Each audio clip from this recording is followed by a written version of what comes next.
Greetings to all. Today's our topic is separating insoluble solids from their solutions. Insoluble solids can be separated from their solutions using three different methods.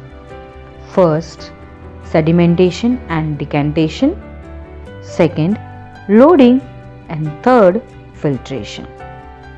Let us begin with first method, sedimentation and decantation.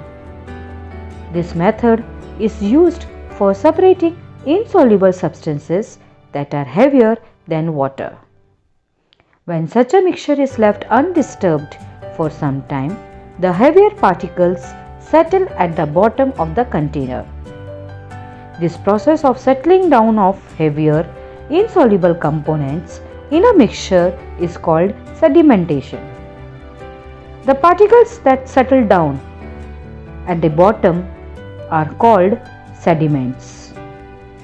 The clear liquid that remains above the sediments is called supernatant. This liquid is carefully poured out into another container without disturbing the sediment. This process of pouring out the supernatant slowly into another container such that sediments are not disturbed is known as decantation.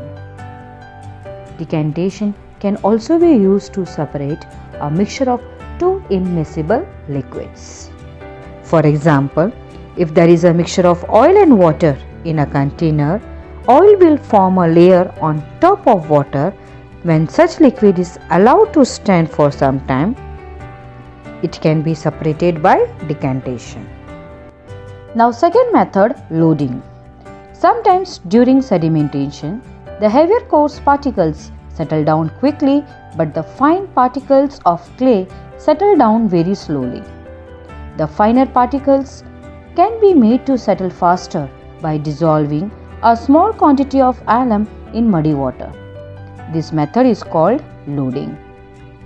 When a small piece of alum, that is fitkari, is suspended in the mixture, small dust particles join with each other, becoming heavy and settle down. Now we can get clean water by using the process of sedimentation and decantation. The process in which sedimentation is enhanced by loading the suspended particles by the addition of alum is called loading.